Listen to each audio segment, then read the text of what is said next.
noite, pessoal. Sejam todos bem-vindos. Quero agradecer o Adriano, vai ser o comandante hoje do nosso barco, nosso presidente Paulo Sérgio, presidente da UB Pinheiros, e os palestrantes, o Sérgio Vieira, nosso vice-presidente da Comissão de Direito Empresarial, a doutora Winnie e o doutor Celso. Antes de mais nada, vamos bater um papo sobre a IN 81 do DREI. Vamos conversar com as pessoas especializadas no tema. Antes, vou fazer um breve comentário sobre o currículo dos nossos expositores, que é o Dr. Celso Jesus, especialista em Direito Público, mestre em Direito Difuso e Coletivo, procurador-chefe da Junta Comercial. A doutora Winnie é doutora e pós-doutora pela USP, professor universitário de Fortaleza. E o nosso vice-presidente, o Sérgio Vieira, vice-presidente da Comissão de Direito Empresarial e Vogal. Sérgio, está com a palavra. Sucesso para nós. Boa noite a todos novamente. Obrigado, Fernando. Obrigado pelas palavras, como sempre, muito gentil aí comigo. Obrigado pelo convite. Antes de iniciar, deixa eu agradecer também, cumprimentar o presidente da nossa casa aqui, né, Dr. Paulo Sérgio de Carvalho, e agradecer toda a diretoria também pelos esforços de mantermos a casa aberta, mesmo que virtualmente, para a gente poder estar aqui presente.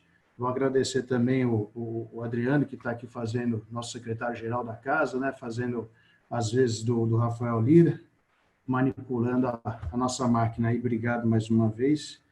E obrigado você também, Fernando, por me colocar do lado dessas duas feras aqui, que até estava comentando. Fiquei nervoso hoje, estou nervoso hoje aqui com a presença deles, ainda mais que você falou que é um bate-papo, me colocou aí como um debatedor aí, então eu acho que eu vou apanhar muito aqui hoje. Sem muitas delongas, até porque o tempo é curto, eu vou fazer um breve resumo do que é a Instrução Normativa DREI. O DREI é o departamento que regulamenta tecnicamente todas as juntas comerciais, e através da Instrução Normativa número 81, de 10 de junho de 2020, ela entrou em vigor no dia 1º de julho desse ano, tudo dentro do período de pandemia, que por um lado foi até bom, porque facilitou a comunicação por via de lives, a sua divulgação, os seus ensinamentos, como nós estamos fazendo hoje, estão sendo de uma forma mais célere do que se não tivéssemos a pandemia. Então, é um ponto positivo, vamos assim dizer. A Instrução Normativa DREI 81, ela atende todo aquele decreto 10.139 de 2019, em que foi considerado o decreto do revisaço, né, de tentar fazer a consolidação de todas as normas federativas, claro, cada um no seu canal. De certa forma, ela vem desburocratizar todos os procedimentos das juntas comerciais, né? Tentar transformar a vida do empresário, dos empreendedores, e nós, advogados, contadores, todo mundo está inserido nesse mecanismo de uma forma mais simples, transformar tudo num único documento, e se você tiver alguma dúvida, algum receio, você sabe aonde procurar. Você procura exatamente a Instrução Normativa 81, que lá vai ter toda a regra, entre aspas, do jogo, vamos assim dizer. Essa norma também ela é positiva, porque ela já absorve os princípios da Lei da Liberdade Econômica. Então, ela já coloca, ela regulamenta, vamos assim dizer, a atuação do Estado, por meio da junta comercial, das juntas comerciais, apenas como um agente normativo e regulador. E também todos os órgãos referentes a registro, pertinentes a registro, seja a Receita Federal ou até mesmo o Cefaz, Secretaria da Fazenda. Bom, eu vou pontuar alguns quesitos que a lei traz na ordem do própria numeração da lei. Eu até preparei um slide para facilitar, mas a minha dificuldade de passar isso fica... eu precisaria do auxílio do meu filho e ele não está aqui. Então, o artigo principal, né, principais da 81 é o artigo 9, que começa ali no registro de atos societários, independente de autorização prévia. Esse ponto é algo já era previsto no artigo 35 da Lei de Registro Público, que foi alterado pela Lei da Liberdade Econômica. O que é interessante nesse ponto é que reforça exatamente a competência da junta comercial, onde que a junta comercial tem que atuar na análise dos documentos que ela recebe, ou seja, apenas os aspectos formais. Não tem mais que se preocupar se tem algum outro item que não seja o formal. Ela registra o ato societário antes de qualquer outra coisa. Então, essa regulamentação é fantástica, porque às vezes você queria levar a registro um documento e não conseguia uma autorização prévia, mas você nem existia, às vezes, de direito, porque você não conseguia levar a registro o documento, por causa dessa necessidade de visto prévio. Ou seja, agora, com a IN9, você registra o ato societário e depois você pega, se for o caso, as devidas autorizações de funcionamento. Um grande exemplo desse é Banco Central, né? Você registra o ato societário, depois você leva para ela validar e te permitir a funcionar. Um outro ponto, para ser bem rápido, é o arquivamento automático de atos de mera informação cadastral. Esses atos meramente cadastrais, o DREI, de fato, regulamentou o que era previsto na Lei da Liberdade Econômica, né? É interessante porque ela pode aumentar a integração e a colaboração entre todos os entes federativos, né? Inclusive municipais e estaduais. Incentiva de uma forma, um bom exemplo disso seria a questão das filiais. Com essa integração, com essa possibilidade, o DREI passou a sociedade, ao levar um documento a registro na sede onde ela está registrada, quando o assunto é pertinente a uma filial, ela só leva lá e a própria junta comercial sede informa a junta comercial da filial. O que é interessante, tira uma burocracia e um custo que o empreendedor tinha, o empresário tinha, que a companhia tinha, a sociedade tinha. E, às vezes, por muitas vezes, a sociedade registrava no endereço sede e não levava essa informação na junta da filial. Então, isso tende a diminuir, inclusive, a quantidade de atos, registros duplos, vamos dizer, que não eram se concluídos na íntegra. Um outro ponto que a IN traz, e ele é bem discutível em algumas coisas, é o nome empresarial. Ele pega dois pontos de relevância, que é a forma de compor o nome, né, a denominação de uma empresa, e o outro ponto é a análise de colidência, a forma em que se analisa essa colidência. Bom, no quesito denominação, é questionável por várias razões, mas eu creio que o DREI tem, ou a interpretação que eu estou fazendo, é que o DREI prestigiou o critério da especialidade. Ele adotou o critério previsto no artigo 35, inciso 3º da Lei do Registro Público Mercantil, né, a 8934 de 94, e prevaleceu um ponto positivo também que eu vejo nisso, além desse prestígio ao critério da especialidade, prevalecer também a autonomia da vontade. Aquele nome que eu quero dar a essa sociedade é esse que eu vou continuar tendo.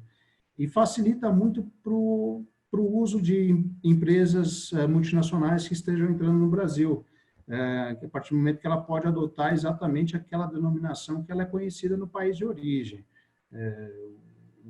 Em regra, para atender algumas necessidades da lei, a empresa que é conhecida lá fora como, digamos, McDonald's, aqui ela teria que colocar McDonald's venda de sanduíches.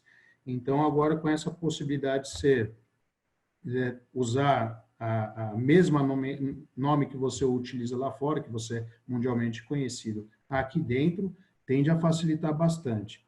Uma questão que eu acho que ainda é questionável, apesar do DREI estar utilizando o critério extraindo da lei específica, né, no artigo 35, essa permissão para adotar esse nome de forma simples, e eu acho que ainda a gente vai ter que fazer a mudança no Código Civil, no artigo lá que fala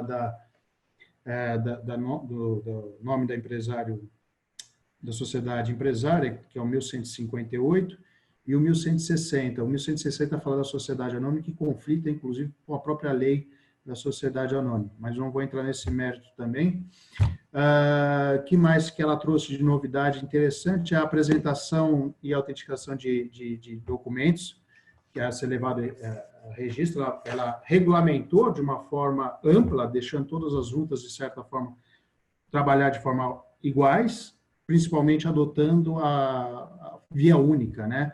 Já era previsto em algumas INs, mas ela não era tão detalhada como está sendo essa. A possibilidade do empresário entrar com um documento apenas com uma via do instrumento. Isso é uma agilidade no serviço fantástica para os dois lados. Um custo que a empresa tinha para gerar esse material em 3 vias e um trabalho que a assessoria e os vogais tinham de analisar 3 vezes o mesmo documento para ver se eles estavam na mesma forma e conteúdo.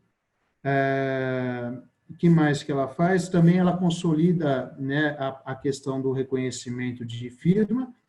Eu vou me aprofundar isso mais para frente, na hora que eu falar de consolidações de entendimento, então eu vou deixar isso para o final, e é uma questão que eu tenho certeza que todo mundo que está nos ouvindo tem o maior interesse nisso.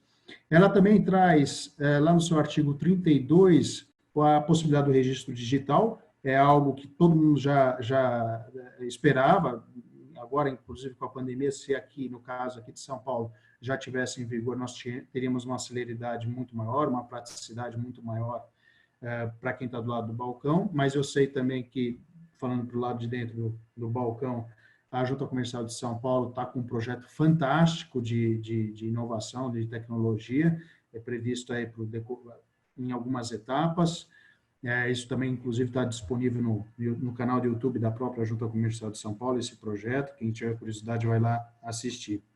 Outro ponto que traz também lá no artigo 43 a 48 é a ampliação do registro automático, né? Ela de fato, ela regulamenta o registro de todos os atos societários, independente do tipo jurídico, como com a possibilidade de ser automático, desde que siga os modelos por ela preparado. Aqui eu vou abrir um parênteses rapidamente, até porque nós somos uma casa dos advogados, essa questão de modelo preparado por um órgão, né?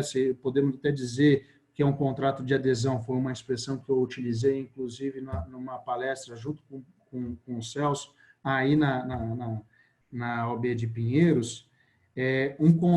Fornecer um contrato padrão, eu acho que a gente acaba correndo um sério risco pela Lei da Liberdade Econômica, em que ela fala lá na Lei da Liberdade Econômica a possibilidade de como devemos interpretar os instrumentos, né, os contratos, que é pela boa-fé e respeito aos contratos. Se é respeito aos contratos, eu estou fazendo um ato societário num modelo padrão fornecido por um terceiro, eu posso estar gerando um grande problema para os empresários e para os sócios, né? Então, acho que isso é uma coisa ainda a ser trabalhada, a ser evoluído.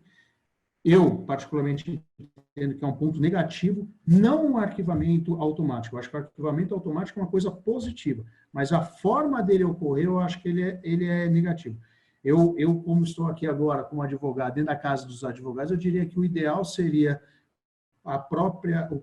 ter a presença do advogado, não só no ato constitutivo como um visto, mas a presença do advogado com um ato declaratório de que ele está respeitando todas as normas pertinentes ao registro público, né? Independente das normas de materiais que ele é obrigado a seguir até para fazer o negócio, a existência do contrato.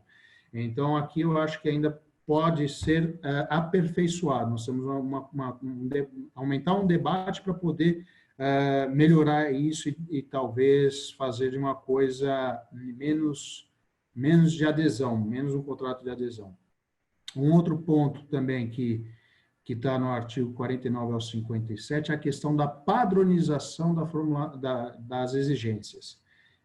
Eu vou manter o meu posicionamento também de que eu acho que um rol taxativo não é adequado para uma exigência, porque para falar de uma exigência, se eu sou o empresário, se eu sou advogado, então eu vou pegar esse rol taxativo, vou fazer um instrumento exatamente daquela forma que, teoricamente, ele não vai dar exigência. Não é bem por aí. Eu acho que o aperfeiçoamento de quem está analisando o documento é mais prudente do que você obrigá-lo a seguir um rol taxativo. Até porque, às vezes, a criação, a mente do empresário é muito maior do que do órgão do registro público. Ele vai querer criar. O que vai fazer a diferença para o empresário na sua atividade é ele ser diferente. Bom advogado do direito societário é aquele que não vai falar para esse empresário como realizar isso que ele está sonhando. Porque se chegar para o empresário e falar, não pode, porque a junta não quer, ele vai procurar outro advogado. A mesma coisa. Não pode se dizer que a junta não quer. A junta tem que estar estruturada para receber de uma forma mais dinâmica, mais fácil, essas inovações. Tem vários exemplos. A professora Iune vai, inclusive, falar sobre um assunto pertinente, que são as cotas preferenciais, que é uma inovação que o próprio mercado trouxe. A junta tem que estar apta a fazer isso. Então, no meu modo de ver, seria muito mais prudente o DREI focar nos itens de formalidade que o assessor tem que se atentar. Apenas os itens. Para esse ato tem que ter esse item. Tem esse item? Tem. Então, pronto, vida que segue. O conteúdo do que está sendo discutido ser afastado disso. A intenção do DREI foi essa, só que a forma com qual está sendo implementado talvez não vá dar muito certo. Eu creio, vamos esperar para ver o que vai acontecer, mas eu creio que vai gerar mais confusão do que qualquer outra coisa. Outro ponto que a IN traz também são a parte a ampliação dos atos societários de transformação, incorporação. Eu vou também falar um pouco mais para frente sobre isso, porque é um produto de consolidação. Então, vou explanar mais para frente. Outra questão que também o DREI traz, e aí é fantástico, no meu ponto de vista, eu acho que é muito positivo, até por ter atuado um certo tempo ao lado do Celso na Procuradoria da Junta Comercial de São Paulo, como assessor, é a padronização de alguns procedimentos, que cada junta comercial tinha uma forma de atuar, ou mesmo não atuava. Então, 2 pontos que eu acho fantástico. É a obrigação que traz das juntas comerciais procederem, no mínimo uma vez por ano, o cancelamento dos registros daquelas empresas que estão há mais de 10 anos sem qualquer tipo de arquivamento de documento de ato societário. Seria a declaração de ofício da inatividade. Da mesma forma que a Receita Federal atua, a junta comercial vai atuar. Claro, isso respeitando um processinho administrativo para não correr com insegurança jurídica, de repente ter uma empresa declarada como inativa e, na realidade, já está na plena funcionalidade. Essas regrinhas, essas colocações estão bem descritas no artigo 107 ao 114 da IN 81. Eu vejo isso com bons olhos e creio que a gente vai poder ter, inclusive, futuramente, um banco de dados mais consolidado, mais próximo da nossa realidade. E isso também é bom, que acaba com a possibilidade de fraudes, de usar empresas esquecidas de forma ativa, esquecidas e serem usadas segundo as intenções. O outro ponto também de padronização é a alegação da falsidade, do uso indevido de documento, ou assinatura falsa, né, o conhecido, para quem atua na área, é o conhecido processo de suspensão. Eu acho que esse regramento novo, essa forma que eles estão colocando de verificação de falsidade, lá nos artigos 115 e 116, ele também é muito salutar. Eu creio até que o Celso vai poder falar um pouquinho sobre isso, porque é mais a área dele de atuação. Sobre a consolidação, o que de fato eu gostaria de falar desde o início e sintonizar, são as consolidações de entendimentos da junta comercial, que aí eu estou abrangendo todos os anexos da instrução normativa, e eu pontuei em 10 pontos, em alguns pontos. O principal dele, que eu já mencionei, um dos principais, é a dispensa de reconhecimento de firma. Isso não é uma novidade. No regramento já existia a possibilidade da dispensa do reconhecimento da firma, era previsto na lei do registro público.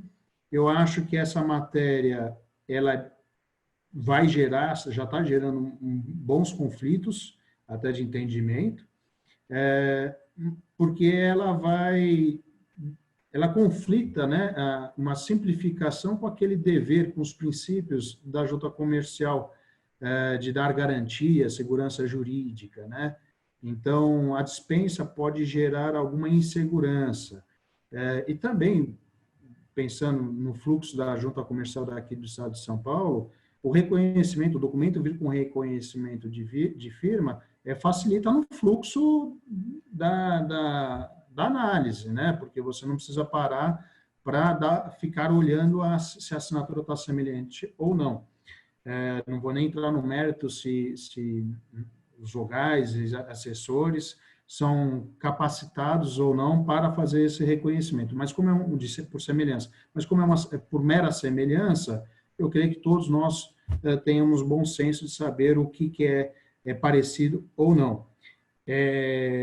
Essa obrigação, essa possibilidade de não reconhecimento da junta comercial, de reconhecimento da firma pelas juntas comerciais, ele é bem visto, no meu ponto de vista, ele é bem visto, ele é bem recebido pela forma que foi escrito, que eu abro aspas, no artigo 28, inciso 1º, reconhecimento de firma, devendo o servidor da junta comercial lavrar a sua autenticidade no próprio documento, confrontando a assinatura com aquele constante do documento de identidade do signatário. Ou seja, deixa de ter a obrigação ou passa a ter a possibilidade de não ter que reconhecer firma, porém passa a ter a obrigação de apresentar um documento com a firma semelhante. Então, eu acho que nesse ponto a instrução normativa foi muito feliz. E ainda ela, mais feliz ainda, porque ela coloca, vírgula, ou estando este presente e assinado, ou estando este presente e assinado o documento diante do servidor. Eu posso ir pessoalmente numa junta comercial e assinar na frente do servidor. Lembrando que, no caso, a junta comercial do estado de São Paulo, a possibilidade de você encontrar um servidor para reconhecer a firma não vou dizer zero, mas é praticamente impossível, porque é tudo terceirizado, eles não têm fé pública. Todo o pessoal de protocolo, de atendimento ali nos primeiros atendimentos de guichê, é tudo de terceirizado, não são servidores públicos. Então, aqui em São Paulo, assinar próprio punho e a cópia do documento que poderá ser autenticada por contador ou advogado, mas ela precisa estar pelo menos semelhante. Outro ponto que eu acho que é interessante nessa consolidação é a questão da integralização do capital da Eireli. Era uma discussão que se podia, se não podia. O Rio Grande do Sul, ou Santa Catarina, não me recordo agora, entendia que bastava o capital exigido por lei e o resto tinha que estar integralizado. O restante poderia ser a integralizar. O mesmo entendimento poderia ser na redução do capital. Se eu tinha 1 milhão, eu reduziria para 100 salários mínimos, já estaria resolvido. Acabou com essa discussão. Agora, todas as juntas comerciais do país vão ter o mesmo entendimento. Pela seção 1, do item 5.2.1 do anexo 3, vem a seguinte redação, que o anexo 3 trata só da Eireli.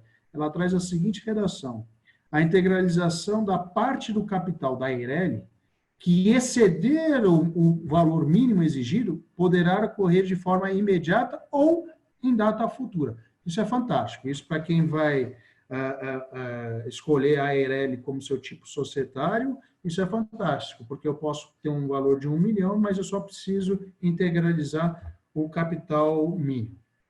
Particularmente, eu acho que a Eireli já deveria ter sido revogada junto com o pacote de permissão da sociedade limitada poder ser constituída por um único sócio, mas eu não vou entrar nesse método, e até porque isso já foi objeto de uma palestra, a gente pode até pensar em refazê-la agora com essa novidade do sócio único na sociedade limitada.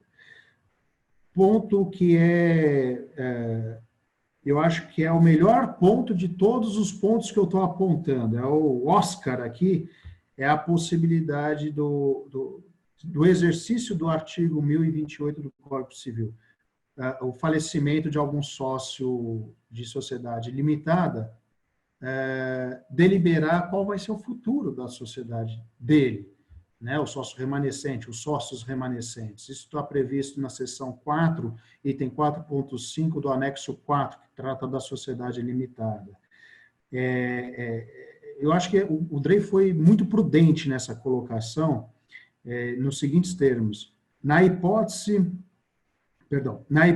de não existir interesse de continuidade da sociedade com os herdeiros, ou seja, de ser promovido a liquidação das cotas do falecido por deliberação dos sócios remanescentes, repito, por deliberação dos sócios remanescentes, não é necessária a apresentação de alvará e ou formal de partilha, independe da vontade dos herdeiros do sócio falecido.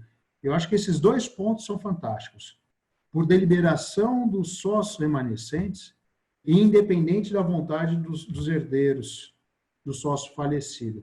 O que eu acho interessante? Primeiro, é algo que eu sempre lutei, até o nosso presidente Paulo Sérgio está aqui, uma vez em conversa com ele no escritório dele, eu até debati sobre isso, se o sócio tem cláusulas de vedação de ingressos de herdeiros. O 1028 fala que vão ser liquidadas as cotas, porque a junta comercial exigia o formal de partilha. Se eu tinha a deliberação pela liquidação. Porque tem que saber onde vai o dinheiro. Não, eu vou liquidar e posso, no ato da liquidação, dizer onde vai ser alocado o valor em espécie. Por quê? A data do fato, a data de apuração dos haveres, ela é certa, não paira dúvida, que é o fato da morte. Isso está no Código Civil. Pronto. Então, a gente já tem a data certa de fazer o levantamento dos cálculos dos haveres dos sucessores, a que título for. A questão é como operacionalizar. Então, eu acho que o Drey foi muito feliz, né, em trazer isso de uma forma clara e ampla, podendo, inclusive, se não tiver uma cláusula de vedação de ingresso, o sócio remanescente ou os sócios remanescentes deliberarem que não querem aqueles sucessores. É uma prova, inclusive, de que nós estaríamos tratando de uma sociedade de pessoas e não uma sociedade de capital. O Drey busca isso exatamente num recurso ao Ministério, agora recurso ao Drey, né? O 19.974, 101, 124 de 2019, 41, que tem origem esse processo lá em Minas Gerais. Esse processo tratou, chegou lá no Drey, permitiram a liquidação das cotas do sócio falecido e a continuidade da sociedade sem os herdeiros.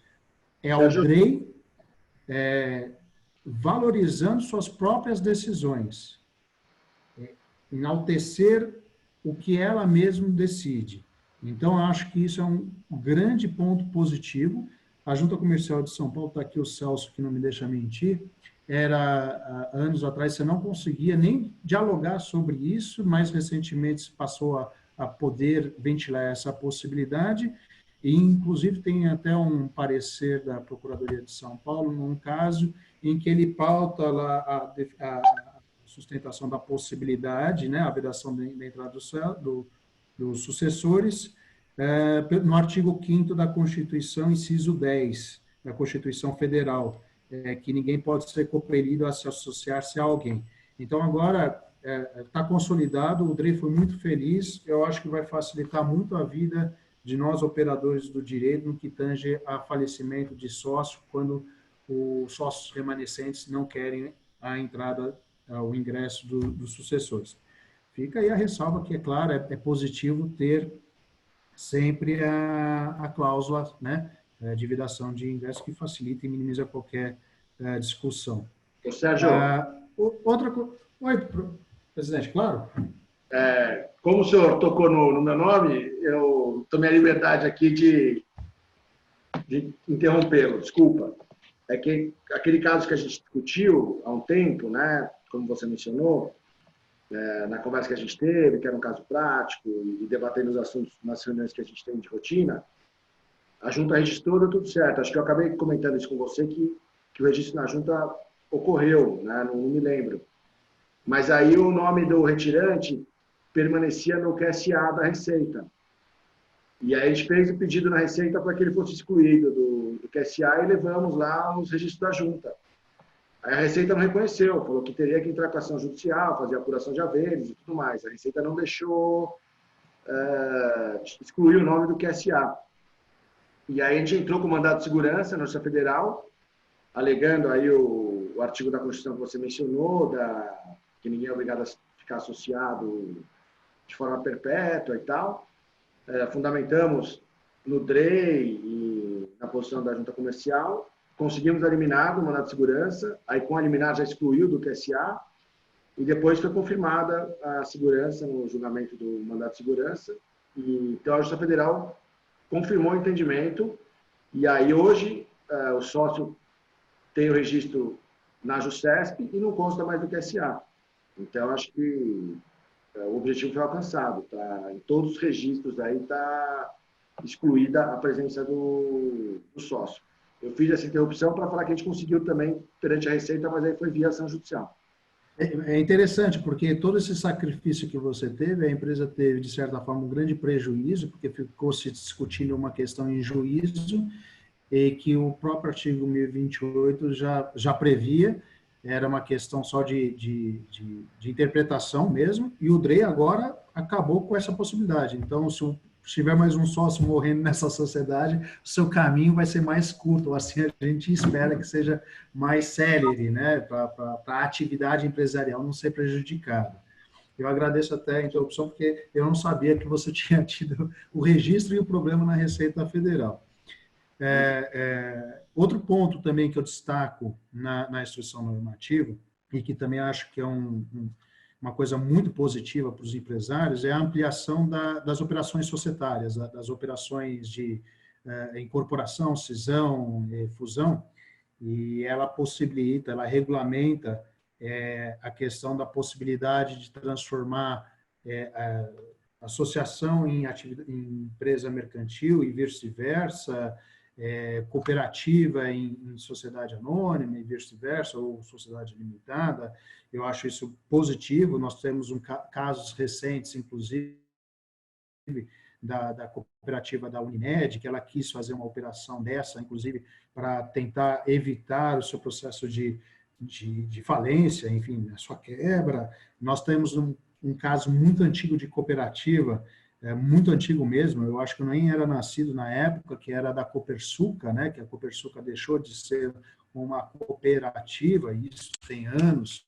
Estou até vendo aqui Celso Alves aqui presente, talvez ele seja da época dele como vogal na junta comercial, esse caso.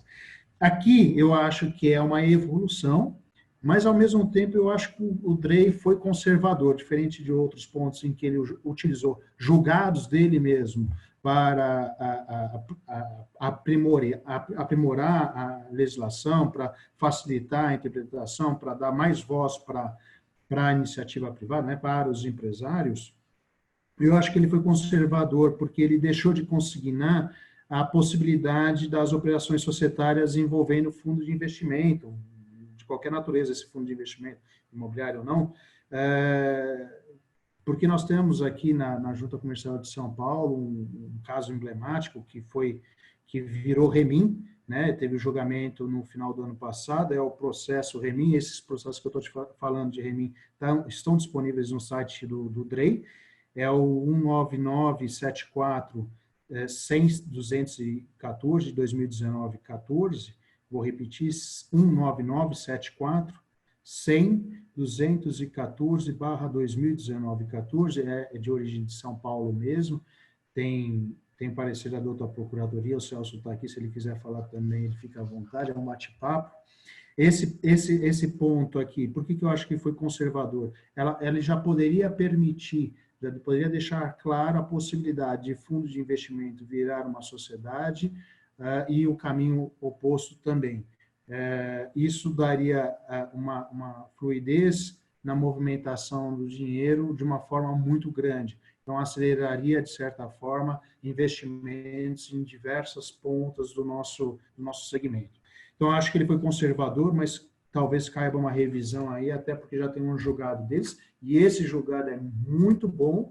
Esse julgado pauta praticamente em tudo na liberdade econômica. Ele fala de um ponto que, para o empresário, né, se não há lei que proíba, não há motivo dele não fazer. Então, aquilo que eu falei anteriormente, a criatividade do empresário, a criatividade de quem detém o dinheiro, o poder financeiro, é muito maior e muito mais rápida do que qualquer norma. Outro ponto também que cabe destaque, nesse resumão que eu estou falando de consolidação, é a nomeação de pessoa jurídica como liquidante. Puxa, como eu tive problema como assessor, como eu tive um problema nesse ponto, por ter deferido um documento e que a pessoa jurídica estava sendo nomeada para o cargo de liquidante. A minha fundamentação na época foi pela lei de recuperação, né, do porquê, né, minha justificativa do porquê eu aceitei o documento, foi pela lei de recuperação judicial, né, a lei de falências nossa, que lá já tinha a previsão do liquidante judicial poder ser pessoa jurídica, né, administrador judicial também, então, um paralelo. Aqui o DREI também utilizou como base de consolidação, ele pegou um recurso direcionado a eles, o 199/74, 100.223, de 2019 também, de origem no Rio de Janeiro, e acompanha também, né, tanto esse recurso como também a instrução normativa DREI agora, ele acompanha o enunciado 87, proferido na terceira jornada de direito comercial da Justiça Federal, o que contou, inclusive, com a coordenação da professora Ana Frazão, do Fábio Ulloa, e, se eu não me engano, inclusive com a IUNE também participou disso também, né? Só gente fera. Se eu já fiquei nervoso com a presença da IUNE aqui hoje, imagina se eu tivesse que juntar a Ana Frazão e o Fábio Ulloa aqui também. Até brinquei recentemente que daqui a pouco eu vou estar fazendo palestra para eu morrer de vez com o Modesto Carvalhosa, né?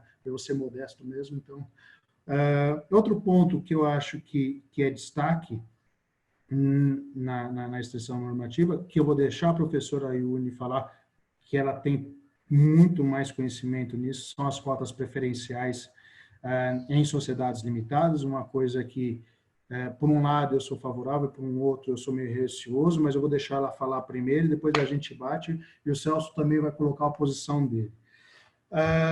Mais um ponto que eu acho que aí, de uma forma nacional, vai facilitar a vida do empresário, porque dependendo do estado que você fosse, não era aceito, que é a capacidade para ser acionista. Isso é previsto na seção 5, item 3, lá na parte de notas do anexo 4, e na seção 1, item 7, também na parte de notas do anexo 5, que é a capacidade para ser sócio acionista.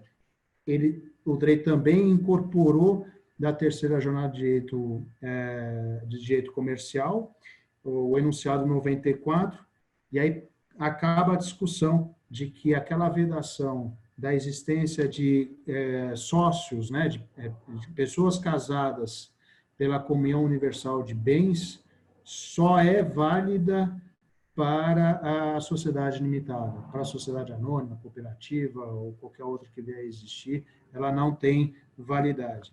Isso é fantástico, porque acaba com diversas discussões que, ao meu ponto de vista, eram desnecessárias, porque estava claro no Código Civil também que se aplicava à sociedade limitada.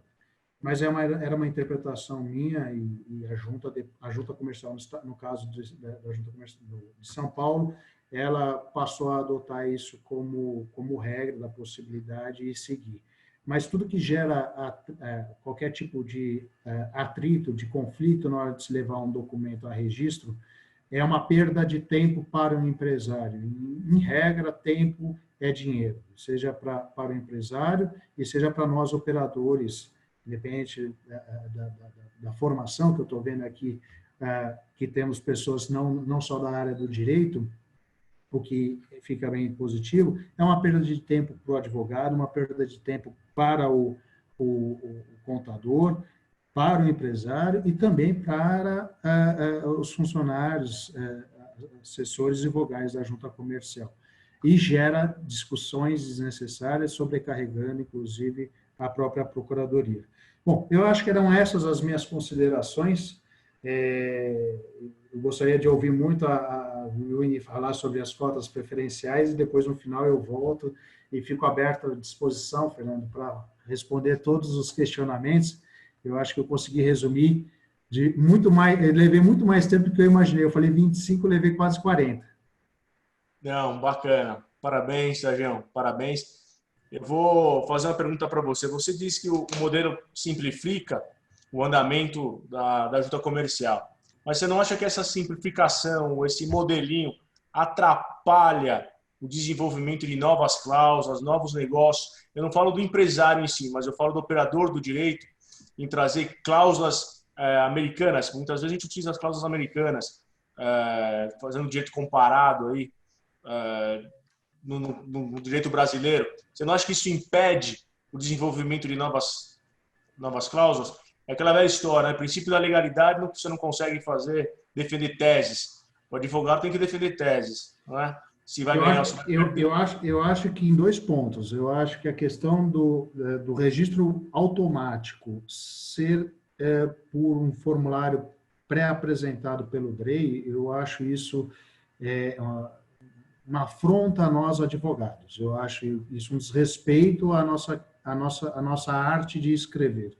Também acho que inibe a criatividade do empresário.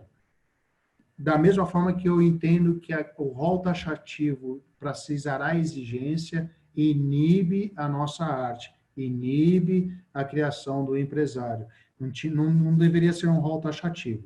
Eu acho que sim, Fernando, trazer coisas modernas de fora para dentro para alavancar a atividade empresarial, alavancar a movimentação da nossa moeda para gerar emprego, não pode ser limitada pelo registro público. Não que o registro público vai entrar no teor destas cláusulas, mas ele poderia facilitar a partir do momento que nós, advogados, estivermos chancelando um instrumento falando que as formalidades para aquilo que nós escrevemos, para aquilo que nós demos a redação da vontade das partes, acabou. A junta deveria já fazer um arquivamento automático com isso. Seria o diferencial da nossa profissão. Poderia a junta comercial, inclusive, habilitar, treinar o vogal, e o vogal ter esse certificado, ter essa estrelinha, esse diferencial, alguma coisa nesse sentido. Estou fazendo um comparativo aqui, me veio na cabeça o despachante. O despachante ia lá, protocolar, fazia o que tinha que fazer. Depois veio a monetização, o camarada faz tudo pela internet.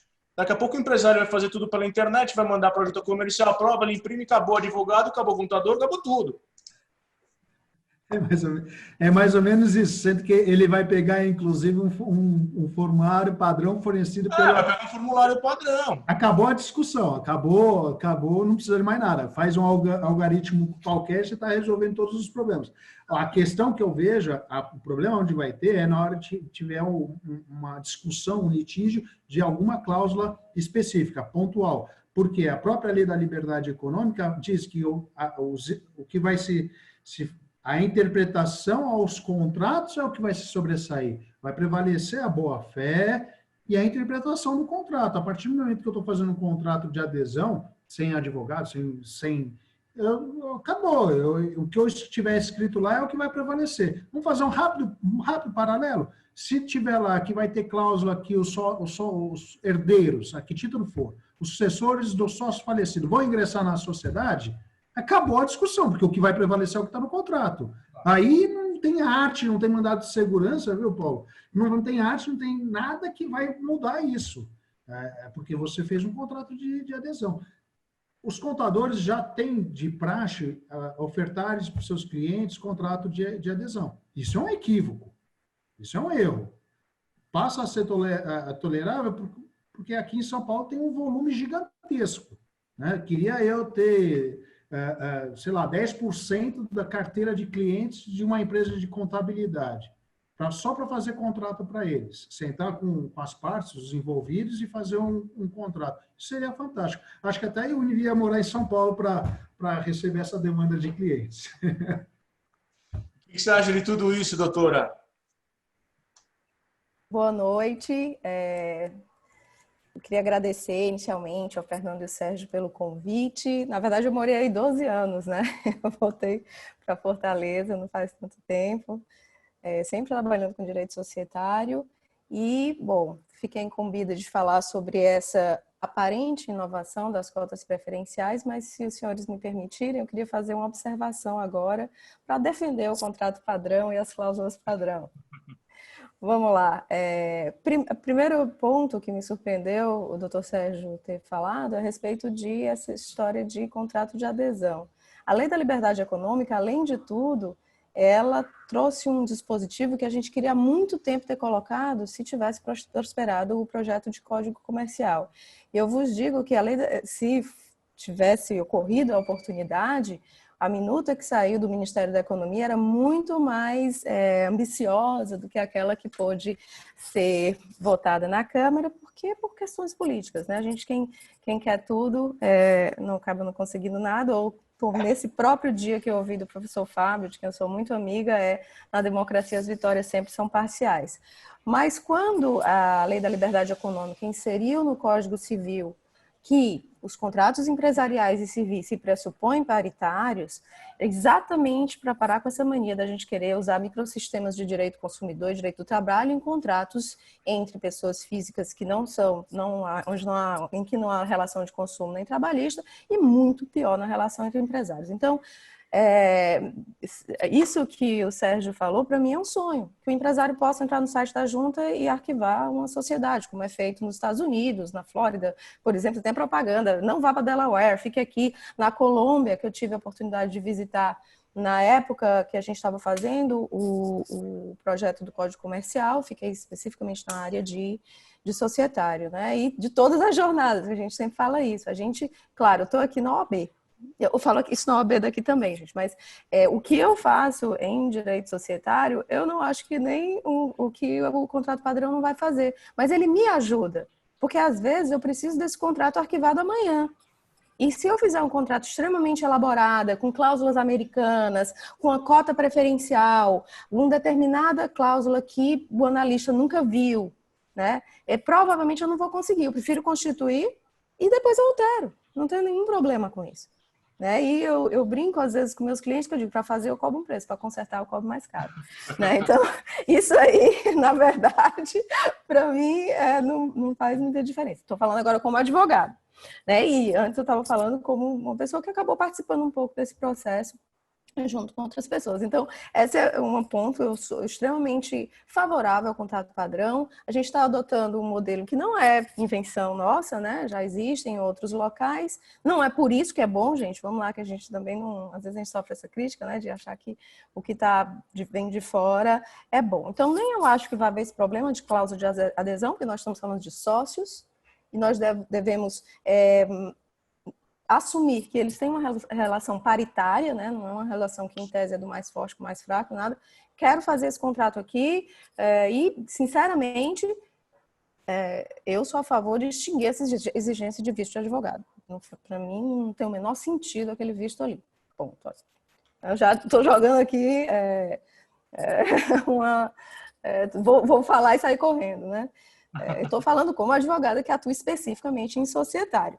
Eu acho que isso não agrega ao nosso poder transformador, e também sou muito a favor isso foi uma conquista, ao meu ver, as exigências, até porque, e eu acho, doutor Sérgio, que elas são muito abertas ainda, porque isso corrobora com o que o senhor mesmo falou, e uma coisa que eu ouvia muito do professor Armando Rovai, quando ele era, inclusive, presidente aí da JUSEC, que ele disse assim, a junta é um órgão de registro, era para ser cara crachá. Eu já tive cada exigência, eu disse uma vez lá para o André, do Drake, que eu ia fazer um pergaminho de exigências esdrúxulas, às vezes, principalmente quando ainda era tudo à mão, que não existiam essas exigências. Padrão, aqui em Fortaleza, nosso serviço já é completamente digitalizado, nós não temos mais barriga no balcão para nada, né? Então, foi inclusive a primeira, né? A Carolina Monteiro, nossa presidente, é do CGSIM, ela é muito integrada nessa parte de tecnológica e tudo da junta. Então, na verdade, mentira. Alguns processos alguns pedidos, como pedidos de desarquivamento, algumas coisas um pouco, ainda, o sistema ainda não está pronto, mas eu creio que seja apenas isso.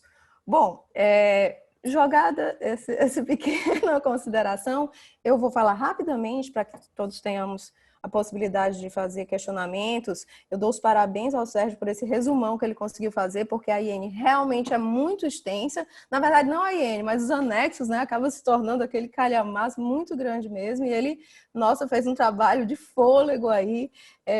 Eu como fui advogada há algum tempo de instituição financeira, aquilo que você falou do Banco Central, nossa, isso aí é um alívio.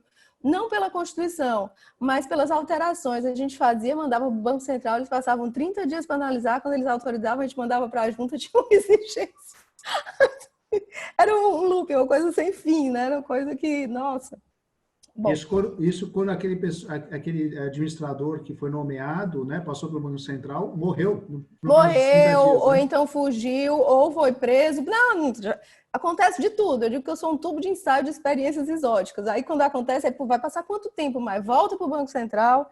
Gente, eu já me ajoelhei como advogada para um analista, disse, pelo amor, por favor, eu juro, eu limpei meu filho primogênito, não me faça voltar para o Banco Central, pelo amor de Deus. Era mais ou menos assim, gente. Acho que quem já passou por isso sabe do que eu estou falando. Bom, então, com relação às cotas preferenciais, olha, sem sombra de dúvidas, eu entendi, e aí eu também falo aqui com o Sérgio, ele falou, desculpa, estou te chamando pelo prenome, mas você também, por favor, eu sou extremamente informal. Mas, além da questão da denominação, que, ao meu ver, bateu com o Código Civil, tem outra questão com relação à lei das SAs, de quando a IN dá a entender que se permite diretor não residente, eu até na época disse, gente, como é que é isso aqui?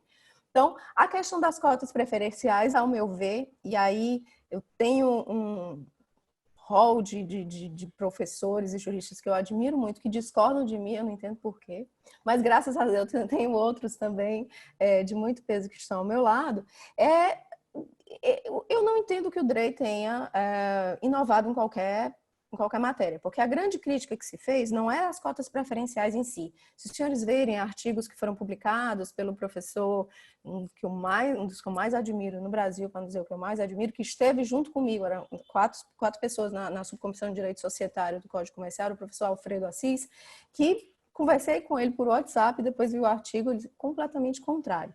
Porque ele entende que o DREI inovou, que o DREI avançou o Código Civil na criação das cotas preferenciais, eu discordo completamente. Eu escrevi há pouco um artigo para uma coletânea que, em homenagem aos 20 anos da pós-graduação do Mackenzie, já tinha escrito um outro para o jornal, dizendo que, na verdade, as cotas preferenciais nunca foram proibidas. Em nenhum momento. A gente aqui criou um vício, especialmente depois da Constituição de 88, de macular o direito privado, especialmente o direito empresarial, como um princípio que é propriamente de direito público. Para a gente, o que não é proibido é permitido. O doutor Sérgio falou isso aqui muito bem. Onde é que está escrito que é proibido cota preferencial? Em nenhum lugar. Algumas pessoas dizem que a autorização para cotas diferentes, né, iguais ou desiguais, que tem no Código Civil, diz respeito ao valor das cotas, né, como existia no decreto anterior. Agora é pior ainda, agora a gente faz interpretação restritiva de cláusulas de direito empresarial, de cláusulas que sequer de direitos que são de ordem pública. Né? É extremamente estranho para mim. E aqui, não vou falar sobre isso, mas já deixo a sementinha, a mesma coisa com relação à emissão de debênture por limitada. Ninguém nunca, não tem nem argumento. Hoje em dia a gente até brinca, é ruim ter debate sobre isso, e eu já participei de alguns, vários, até colaborei em um projeto de lei que está tramitando a respeito disso, mas eu acho que não precisa de projeto de lei. Onde é que está que não pode emissão privada de debênture por limitada? Aqui estão as cotas preferenciais. E algumas pessoas dizem que não pode por conta... Aí, quando você supera esse impasse acerca da natureza igual ou desigual das cotas, não, mas tem os quórums. Primeiro, eu gostaria de deixar registrado aqui eu passo vergonha o tempo todo quando eu dou aula sobre quórum de limitada, porque vergonha alheia, porque aquele negócio é um pequeno caos, né? Inclusive, é um dos subtópicos desse meu artigo, é o pequeno caos dos quórums das limitadas. Aquilo ali, eu não sei do que estavam pensando quando escreveram daquela maneira. Houve uma melhorinha, né? Conseguiram fazer uma alteraçãozinha, mas continua completamente sem razão de ser, né? Os quórums que deveriam ser completamente contratuais, né? Não é razão de ordem pública, e aí você tem uma imposição por parte do Código Civil de todos aqueles quórums. Eu me lembro que logo que saiu o Código Civil, eu trabalhava no Cury Lopes, depois do Demarest, e a junta fez um questionamento para a gente. Eu passei vários dias lendo e relendo aquilo e fazendo árvores para saber o que se pretendeu, o que eram aqueles quórums. Né? E eles realmente não têm razão de ser. Depois eu acho que foi um negócio que jogaram para cima e escolheram um percentual. Porque não tem nenhuma razão de ser. Então, isso, sabe, eu não posso ter cota preferencial porque o Código Civil fala de maioria do capital e não do capital votante, como fala especificamente a lei das SA.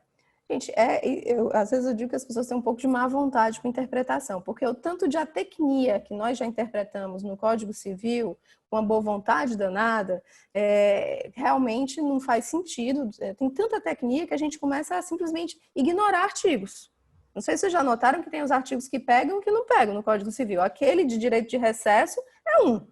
Então, o direito de recesso como denúncia vazia numa limitada é amplamente aceito, já teve várias vezes em jornadas de direito comercial, e sim, eu estava em todas essas 3, de pessoas querendo aprovar enunciados dizendo não pode pedir recesso de limitada, a não ser naqueles casos do 1077, e a gente sempre dizia, eu lembro com uma frase que eu adoro, estava o professor Marcelo Nunes Guedes, da PUC, e ele sempre dizia, isso aí é uma solução à procura de um problema, isso já está resolvido, ninguém vai aplicar isso aí.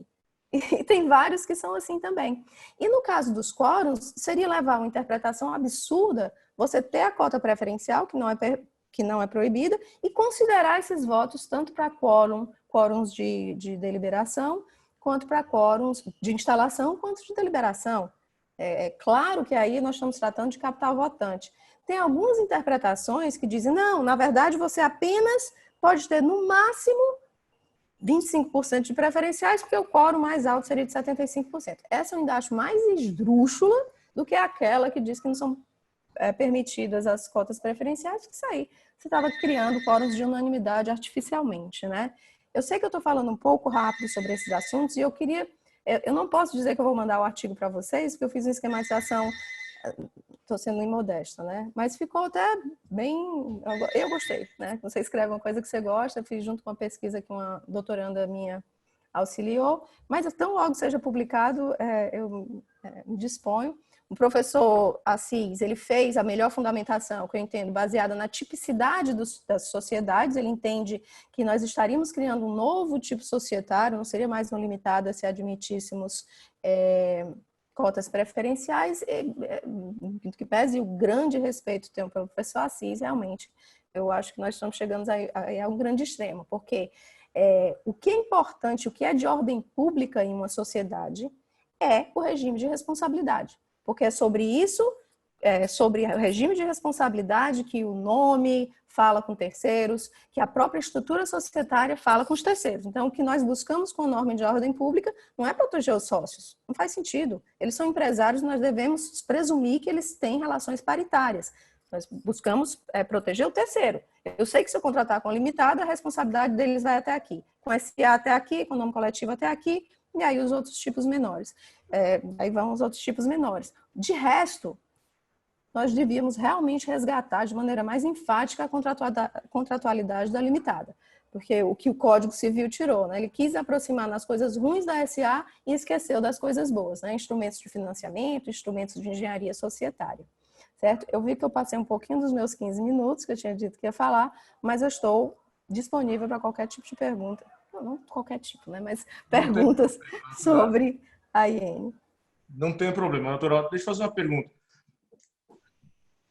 A senhora acha que, com base na cota preferencial, é possível ter o sócio sem direito a voto, igual na SA? Sim, desculpa, não deixa de... Com certeza, sim. Inclusive, isso está nominal na IN.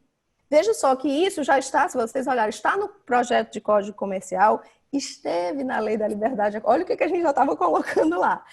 E debênture, ricota, mas aí a gente realmente viu que a gente estava se empolgando. A gente, assim, o Ministério da Economia, que contou com um grupo de juristas que, em conjunto, tentaram, de alguma maneira, contribuir.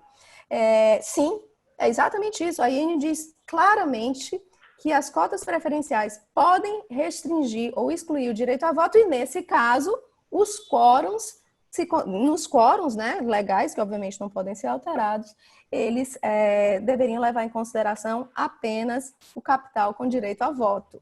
Sim, não se surpreenda. Não, acho interessante. A gente já vem debatendo isso, das cotas com pesos diferentes, tem direito a voto ou não tem direito a voto. Na verdade, voto restrito. Não proporcional, né, ao capital social. Sim, não, isso aí já... Sim. Já é pacífico, mas também tinha grande problemática lá atrás. Tinha antes, pediu... verdade. Agora a coisa entra no eixo. Sim, ainda tem questionamentos. Alguns colegas questionaram à época, disseram, isso aqui vai dar confusão, porque quando o sócio não votar e ele se sentir vencido, ele pode fazer qualquer coisa. Mas que, ao meu ver, não existe um fundamento jurídico para dizer que não seria permitido, que se descaracterizaria a limitada pela existência de cotas sem direito a voto, preferenciais sem direito a voto, ou com voto restrito, né? Poderia só determinar para algumas matérias, seria como uma golden share. Então, realmente eu não vejo fundamentação para isso. E, na verdade, existia já a cota preferencial, era permitida, mas com direito a voto, ou seja, você tira basicamente a razão de ser de uma cota preferencial, porque o DREI, de novo, o entendimento, né? É como a questão das debêntures, é um entendimento que eu acho que nós temos que ter coragem de enfrentar.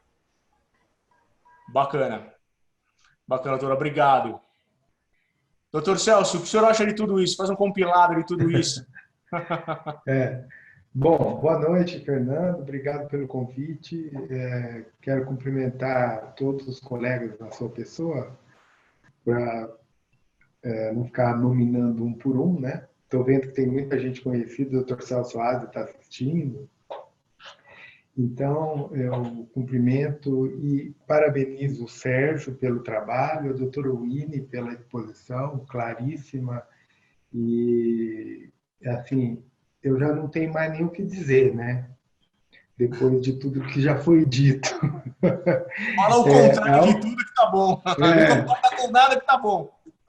Não, eu acho que a IN foi um trabalho bastante importante, né, para a melhoria dos trabalhos da junta comercial, né, na questão de verificação dos documentos.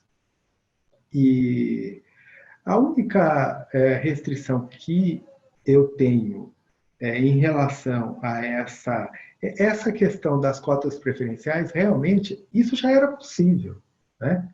Isso já era possível. O único receio que eu tenho é que ele conflita um pouco com o sistema do Código Civil, como a doutora Winnie já colocou, né? E isso pode dar problema depois.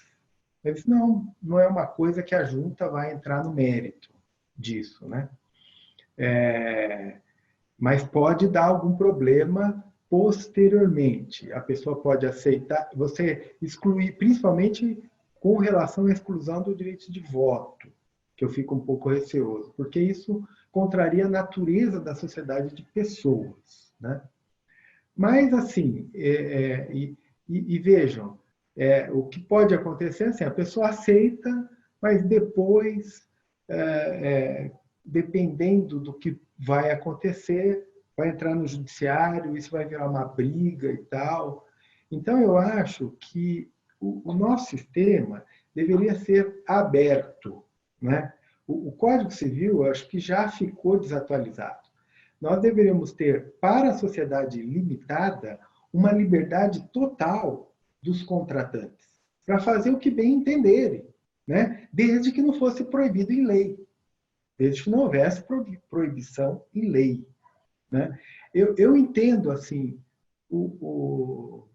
a posição do Drey é de dar mais celeridade à intenção da lei da liberdade econômica, né? De permitir que as pessoas possam contratar mais livremente. Eu acho que é justificável em razão do nosso sistema, do sistema que a gente tem. Eu tenho uma certa restrição, assim, eu entendo que nós tínhamos que ter uma legislação mais aberta, né, para a formação das sociedades, permitindo que as pessoas contratem aquilo que melhor atendam os seus interesses, verificando apenas algumas proibições naquilo que for mais essencial, né? Então fica aberto. E a função do Drey, isso a gente já conversou bastante com o Sérgio, seria só de dizer o seguinte: olha, para esse tipo de ato, você precisa dessa formalidade, tá? E desses documentos. Para quê? Para facilitar a atividade da junta comercial. Ela é isso mesmo que a Winnie acabou de falar. É cara crachá. No momento do arquivamento, você deveria apenas verificar quais os requisitos daquele ato e quais os documentos necessários para a prática do ato. E fazer o arquivamento, né? Claro que a gente tem que pensar o seguinte: o nosso sistema é um sistema de publicidade germânico, né? Que visa a proteção do direito. Então, nós temos que saber que a junta faz, sim, um exame de formalidade extrínseca, né? E em que consiste isso? Consiste em verificar se o documento foi produzido de acordo com os requisitos legais e com a forma que a lei exigiu, né? Para quê? Porque isso garante direito, né? Por exemplo, você tem uma cadeia lá de uma continuidade desde a formação da sociedade, todas as outras alterações, você tem tudo aquilo no registro. Então, você não tem dupla cadeia no nosso sistema. É um só. E, veja, você tem que observar a legalidade, a continuidade, a anterioridade. Então, a pessoa que está lá, que é titular das cotas, é só ela que pode passar para outro. Então, isso tudo tem que ser verificado. Por quê? Porque, pelo nosso sistema, nós fazemos uma análise para a garantia de direito. Nós vamos dar publicidade para garantir a autenticidade do documento, a legalidade, a segurança jurídica e a eficácia desse documento. A autenticidade é simplesmente a qualidade de um documento que é autenticado pela autoridade. Você não garante o conteúdo do documento, mas aquele documento, uma vez autenticado pela autoridade, significa que ninguém mais vai mexer nele e, passados 100 anos, se você precisar verificar, olha, foi produzido um documento há 100 anos atrás, assim, assim, você vai lá e o documento está na forma como ele foi produzido. Então, esse sistema, né, que nós temos que acaba trazendo algumas exigências que às vezes as pessoas não entendem, porque assim, é só depositar o documento. em termos. Você vai é só arquivar o documento, mas tem que fazer esse exame das formalidades extrínsecas para garantia desses direitos. Então, às vezes acontece, né, de verificado isso e os princípios que regem a matéria gerarem algum tipo de exigência, né, para garantia justamente desses direitos. Eu acho que a pessoa em sã consciência não dá uma exigência que não deveria dar. Por quê? Dá mais trabalho. A exigência que não é cabível, ela acaba dando mais trabalho, porque gera recurso. A pessoa tem que trabalhar dobrado, né? E se você não der exigência, é muito menos trabalho. Você verifica, está tudo certo, arquiva, acabou. Agora, no que toca ao assunto que eu me propus a conversar aqui, com relação ao procedimento de cancelamento por falsificação, nós vamos ver o seguinte, com a redação original do decreto 1800/96, nós tínhamos, o procedimento era, uma vez verificada a falsidade, o presidente da junta dava ciência para as autoridades adotarem as providências cabíveis e suspendia o ato, a eficácia do ato, até que fosse resolvida a controvérsia relativa à falsidade. Depois de resolvida a controvérsia, mediante requerimento da parte instruído, da parte interessada, né, ou do terceiro interessado, instruído com a decisão judicial, você cancelava o arquivamento. O que aconteceu a partir de agora, que foi, primeiro, regulamentado pelo Decreto 10.173 de 2019, alterou um pouco isso. A nova redação, ela diz o seguinte, se constatada a falsidade, se houver documento robusto, né, mais ou menos isso que a lei diz, se houver um documento robusto de prova daquela falsidade, o que vai fazer o presidente hoje? Ele vai instaurar um contraditório, mandar notificar as pessoas interessadas, abrir esse contraditório, elas vão ter ampla liberdade de se contrapor ao pedido de falsidade e depois de terminado o procedimento, ele vai decidir pelo desarquivamento e aí é que ele vai, então, comunicar às autoridades, inclusive a Polícia Civil, o Ministério Público e, inclusive, a Autoridade Fazendária, para as providências cabíveis. Bom, mas e se não tiver uma prova substancial? Se tiver meros indícios, né? O indício, ele não é uma prova, ele é um elemento idôneo de prova, né? Se você tem só um indício de prova, então o que o presidente vai fazer? Ele vai suspender os efeitos do ato, né?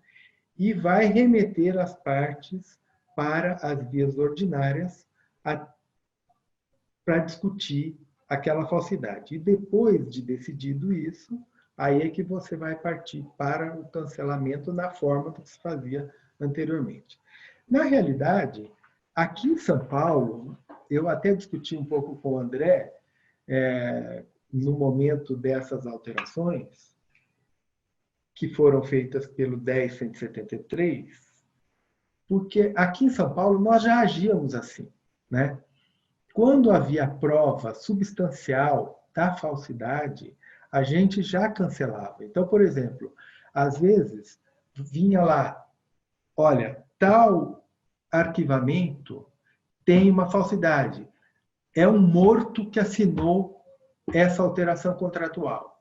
Bora, não tem como um morto assinar uma alteração contratual. Então, a gente já cancelava esse registro. Às vezes, era a assinatura reconhecida por um cartório que nem existe, né? Então, são documentos que têm prova robusta de uma falsidade praticada em relação a um documento arquivado. Então, a gente já fazia isso. Isso não alterou muito.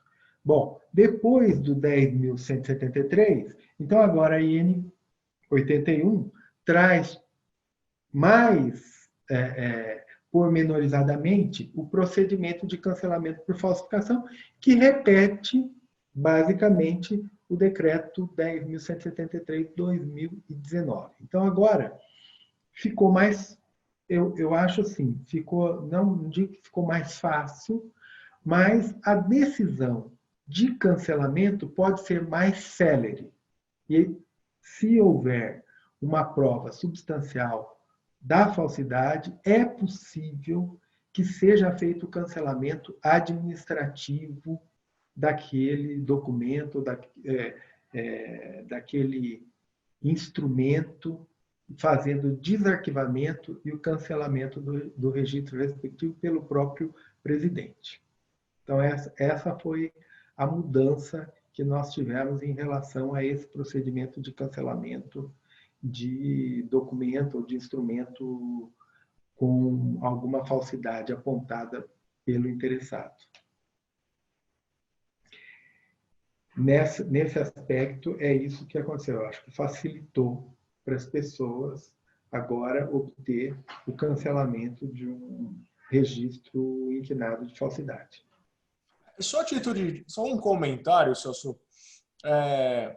Nós tivemos um cliente um tempo atrás, né, continua com a gente e tal, mas ele foi falsificar um contrato dele, passou, o camarada, ele colocou o nome dele, Antônio de Souza, levaram ao cartório, reconheceram firma, né, e a junta comercial deu andamento nas coisas. Ou seja, também a gente tem um problema no próprio cartório também, né? Um problema no cartório de notas. Porque o cartório de notas, ele também observa, na verdade, não assinaram com ele, né? Reconheceram firma do camarada que representava a sociedade. Em nenhum momento o cartório de notas perguntou: você é o camarada que representa a sociedade? Reconheceram firma somente do Antônio de Souza. É o cara mesmo. Agora, se ele representa ou não representa a empresa, é uma outra situação. O que não passou, o que não é competência do cartório de notas. Passou. E, eventualmente, isso também cai na junta comercial também. Então, o camarada assina lá, não toma cuidado, registra que não tem que registrar, né? Então, até o decreto 10.173, você precisaria ir à justiça, né? Você podia obter, mediante essa alegação, a suspensão dos efeitos do ato, porque os efeitos do ato é que prejudicam a pessoa, né? É um ato eficaz, a pessoa pode fazer empréstimo, pode cometer vários atos na praça, né, no seu nome. Então, até o decreto, você teria que resolver isso perante a justiça e depois, com a decisão judicial, pedir o cancelamento do registro. Hoje não, hoje com essa prova, né, você pode pedir para o presidente instaurar o procedimento de cancelamento, ele vai instaurar o procedimento, vai notificar as pessoas interessadas e, comprovado isso, administrativamente você consegue o cancelamento desse ato. O que é interessante nisso... Facilitou. O que é mais interessante que o Celso está colocando, inclusive, é que esses procedimentos agora são iguais em qualquer... Deveria ser, né? Iguais em qualquer junta comercial. Porque acontecia, por exemplo, falsidade na Bahia de ser tratado de forma diferente. A lista de documentos a serem apresentados eram diferentes. Agora, a tendência é ficar unânime. E que vai facilitar, inclusive, a vida dos advogados criminalistas, né? Para primeiro passo já ir. Então, tem uma presença do Aloysio aqui presente, do Tiago Afonso, que são criminalistas que, de certa forma, vivenciam a falsidade que acontece em qualquer lugar, não é só na junta, no cartório, enfim, Nós estamos até via WhatsApp a gente está sujeito a ser vítima de uma falsidade. Então, o interessante é que agora, para pleitear a alegação da falsidade, ela vai ser igual em todas as juntas comerciais. Ou essa é a pretensão, né, professora?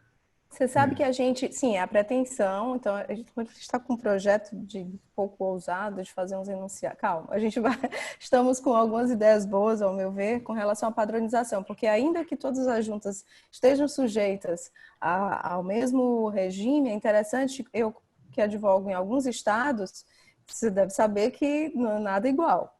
Né? Então, essa questão que você apontou das filiais é muito interessante, porque eu já fiquei num limbo entre a junta do Ceará e a junta do Maranhão, que não desarquivava de um lado e não arquivava do outro, porque uma junta entendia de uma maneira e outra de outra. Mas com relação à falsificação, doutor Celso, você sabe que a gente pensou nisso na época do Código, inserimos no projeto um artigo que eu achava muito interessante, mas realmente, na época, era o arquivamento de uma declaração para que não fosse arquivado nada no nome de determinada pessoa. Então, eu poderia pedir à junta que não aceitasse qualquer documento arquivado que fosse assinado por mim. Exatamente porque existem alguns casos de estelionatos, e a gente sabe que, infelizmente, os estelionatários sempre são mais inteligentes que nós, é impressionante, a gente sempre chega atrás, né? É um pessoal que é bastante criativo, eu diria, né? Mas o fato da pessoa ter, por algum motivo, receio de que pudesse ser usado seu nome, ou porque já foi empresário, ou por milhões de motivos que a gente não consegue imaginar todos. Então, isso seria possível. Então, você poderia revogar esse pedido a qualquer momento, mas existiria essa possibilidade de você arquivar esse pedido. Acho que... Não é desculpa, a Junta de Goiás, ela tem um bloqueio de CPF, não tem? Tem bloqueio de CPF e tem a Junta de Goiás. Eu tive uma discussão interessante, na verdade, com a reunião com todos os presidentes de junta na época do Código, esse impasse entre junta e cartório, quando a ideia de criar um balcão único, e ele, lá em Goiás, era uma junta que exigia reconhecimento de firma para qualquer ato societário. Gente, eu fiquei pasma. Primeiro porque, na verdade, o que houve agora não é uma novidade. Existe uma lei desde 2018 dizendo que nenhum órgão público de qualquer esfera pode exigir reconhecimento de firma nem autenticação de documentos se a pessoa pode conferir. Então, isso já é desde 2018. A lei da liberdade econômica, na verdade, vamos ver se isso pega agora, porque não é possível. Aliás, posso, só fazendo um parênteses, claro. É interessante, eu gostaria de esclarecer um pouco isso, porque assim, existe um entendimento um pouco divergente do assunto, porque assim, o que acontece? Está dispensado realmente o reconhecimento de firma, isso não é mais cabível, tá? Mas como é dispensado o reconhecimento de firma hoje? Bom, você apresenta o documento. Se a assinatura bater, né, não vai pedir reconhecimento de firma. Ou se a junta tiver um documento seu lá já assinado, que a assinatura esteja conferindo, não tem problema. O problema é quando a sua assinatura... Porque, às vezes, você tem um documento... Eu, por exemplo, tenho mania de assinar tudo... A minha assinatura muda a cada ano, assim, entendeu? Não fica igualzinha. Então, o que acontece? Muitas vezes, eu falo para o pessoal, como é que resolve isso? A pessoa vem, faz a declaração, tira uma cópia do documento e junta. É só tirar uma cópia do documento, a pessoa junta. Aqui é junta eletronicamente, você tem razão. Eu já tive que falsificar minha assinatura. Eu brinquei assim, você quer que eu falsifique minha assinatura? Porque eu estou imitando a assinatura que eu não tenho mais. É uma coisa tão absolutamente patética. E explicar isso, por exemplo, tentem explicar isso para um cliente sul-coreano. Tem muita empresário sul-coreano. Mas hoje ficou mais fácil ainda, né? Porque o advogado e o contador podem efetivamente declarar que aquele documento corresponde ao original e as assinaturas ali lançadas conferem com os documentos que lhes foram apresentados. Sim, foi uma solução muito boa do DREI para complementar essa desnecessidade, porque a rigor, em tese, Não né? haveria mais. Celso, Então, você acaba hoje- de responder, eu acho que você acaba de responder umas perguntas que estão aqui no nosso chat, da Renata Greco, em que ela exatamente pergunta sobre isso, né? Se a declaração de autenticidade que o contador ou advogado envia em ele que atesta também a assinatura do sócio, que você Isso. acaba de responder. E a outra pergunta também que tem aqui, do Leslie Adamo, ele coloca aqui assim, uma alteração simples da sociedade empresária continua necessário o reconhecimento de firma? Para o DBE, não, já caiu, isso já faz algum tempo, já que não há necessidade. E depois foi ratificado, inclusive, Isso. com a lei mencionada pela professora. Também tem aqui, também nessa questão de reconhecimento de firma, a Isabela Filipelli. Perdoa se eu falei errado o seu nome. O DRE adotou o posicionamento da dispensa do reconhecimento de firma também em procurações. Considerando semelhantes as assinaturas da procuração com documento pessoal, ainda é exigido o reconhecimento de firma por tabelião, como diz a lei de registro mercantil, ou é dispensado pela instrução normativa DRE e pelo critério de especialidade? Ô Celso, quer falar um pouquinho? Não, eu acho que aí é uma questão que as pessoas... O ideal é que a pessoa tire uma cópia do documento e junte.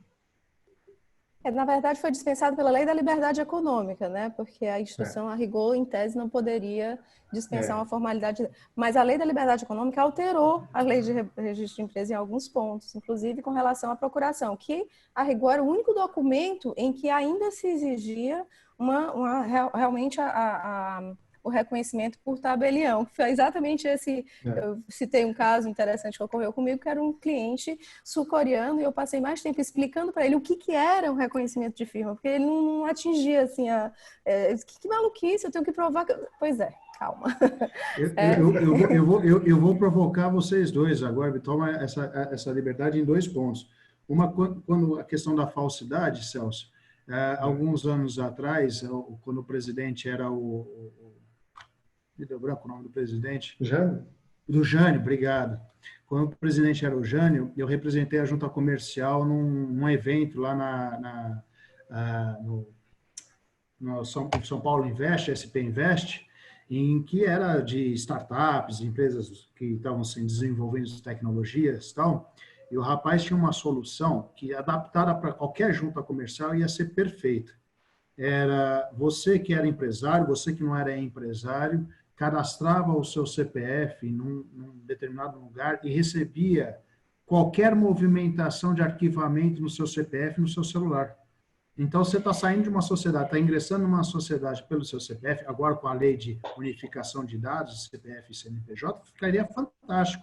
Eu me cadastro lá e receberia, olha, eu estou saindo da minha empresa, eu estou ingressando numa empresa que não... E eu vou lá e já impugno a falsidade, né? Nossa, ele não lançou esse serviço, não? Um serviço ótimo para vender. Na época, eu acho que não deu tempo, ele não teve tempo suficiente para fazer isso, de pegar legal. A ideia desse rapaz, porque foi levado adiante, mas talvez surja aí. Eu acho que agora até com certeza. Teve um cliente meu que foi dormir sócio e acordou não sócio, só que ele tinha 50% da empresa, tá? No outro dia, pá! Sumiu. Sumiu, foi interessantíssimo. Não, então, mas agora com a assinatura eletrônica também, nós vamos ter uma mudança, né? As fraudes serão mais complexas, né? Mas teremos menos fraude com a assinatura eletrônica. Sim, eu confio muito. Aqui a gente ainda tinha meio que uma concentração dessas assinaturas eletrônicas e, às vezes, a depender da atividade, do local, os locais mais longínquos, existe uma realidade em outros lugares que não o Ceará, que às vezes é um pouco, digamos, utópico você imaginar que todo mundo vai ter. Mas eu tenho absoluta certeza que com tecnologia esse problema vai ser suplantado de maneira muito fácil. E é muito barato, né? O GovBR é tranquilo de usar. Né? São Paulo agora tem acesso a São Paulo. Então, com essa aprovação da medida provisória, eu acho que vai ajudar bastante com vai certeza. ser até para negócios, né? As empresas Sim, com certeza, porque a gente discutia muito assim, a gente vai substituir o cartório pela chave. Então, a gente tem que criar alguma coisa que realmente seja acessível, porque do que adianta? Claro, adianta, você não tem que ir pessoalmente, mas a gente tirava um custo e criava outro. Dessa maneira, então, sim, né, fica bem mais, digamos, acessível e democrático. É uma oportunidade de negócio, né? Imagina. Professora, agora eu vou provocar a doutora.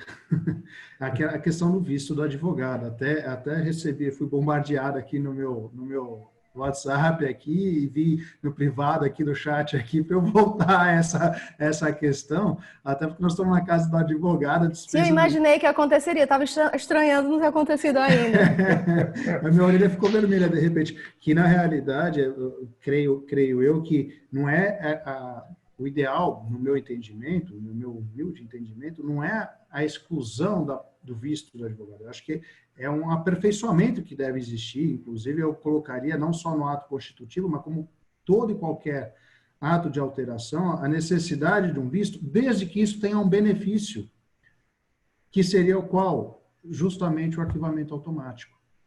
O requisito para ter um arquivamento automático de qualquer documento seria o quê? O visto, uma declaração que foi feita e elaborada por um advogado, vai gerar o arquivamento automático. Vou lá e deposito na junta comercial, sem prejuízo, já vou te passar a palavra, sem prejuízo da questão da junta rever esses atos. Por isso que talvez até eu sugeria da junta fazer um treinamento prévio, dar uma estrelinha, um certificado, habilitar o advogado. É o que já há, né? Eles podem rever, já existe essa possibilidade dentro da... Sim. Isso. Mas então a sua ideia... E eu colocaria mais, porque todo advogado que se preza lê publicação em diário oficial. Né? Função nossa, de certa forma, recebe lá da OAB ou da ASP.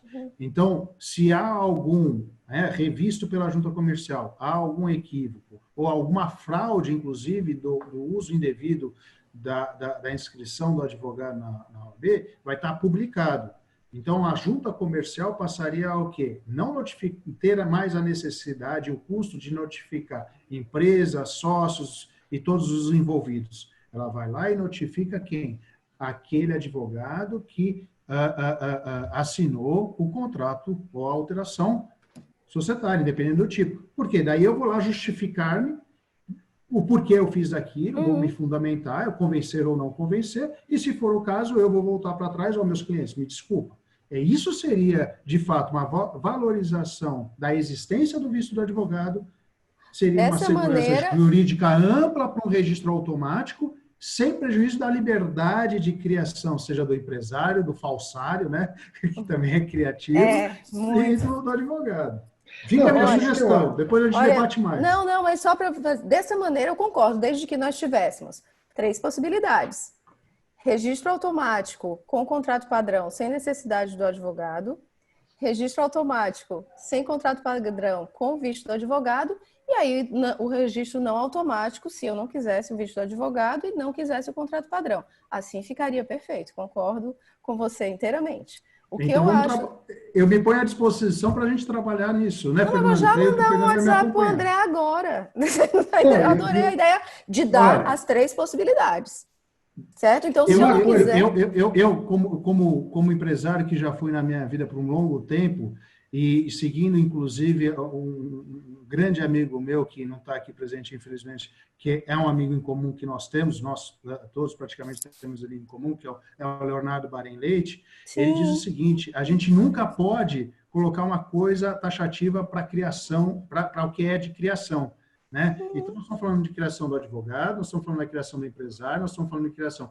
Uma única via não é o ideal. O melhor exemplo disso foi o caso do Rio de Janeiro, quando ele colocou só via eletrônica para receber os documentos e as pessoas não tinham certificado digital. Né? A gente só tem via eletrônica hoje aqui, mas só uma coisa, na verdade, veja só, a gente já deu um passo, porque antes a gente não tinha nem o registro eletrônico. E precisava de visto de advogado de qualquer maneira, mesmo aquele contrato de papelaria, que eu chamo de contrato de papelaria. Né? Que quando você vai ver, não tem cláusula de nada, acontece, você falou aí da questão muito pertinente dos herdeiros, eu colocaria até junto divórcio também, que é um problema complicado também, quando tem cotas em partilha em briga de casal. Antes de começar a live, eu fui questionar sobre isso, exatamente. Mas é uma questão, você tem toda a razão. Mas, assim, tenho absoluta certeza que na sua experiência, como eu, você já deve ter visto problemas de uma esposa ou um marido em divórcio acabar sendo alocadas cotas na partilha e caos, né? Você tem eu acho que todos nós talvez já temos lidado com isso. Então, muito pertinente a relação aos herdeiros e também isso aí em qualquer tipo de processo em que haja litígio sobre envolvendo cotas, ações é mais simples, é menos complicado, mas cotas principalmente. Nós adiantamos muito mais o horário que a gente tinha. Eu falei brincando que a gente tinha 5 horas de palestra. Nossa, nem vi. Nossa, eu olhei agora, bom. gente. Eu preciso só complementar aqui que Sérgio, a Isabela retornou. Opa, sou eu. Oi, Celso. Oi, perdão. Pois não. Nada. Você, se já estiver encerrando, eu gostaria, antes de encerrar, de fazer uma consideração, não a respeito do assunto do DREI com relação a essa Instrução Normativa 81, mas com uma relação com um assunto específico do direito societário, no que diz respeito à atual legislação que rege que regem as limitadas do direito de empresa, que a UINE, a questão de uns 25 dias atrás, eu acompanhei, ela e a Ana Frazão também se manifestaram de maneira muito contundente com relação àquilo que nós temos como ferramenta do empresário. Então, nós temos uma situação interessante, né? Porque o DREI acabou com a Instrução 81, consolidando praticamente todas as instruções normativas, o que facilitou bastante o registro dos atos societários.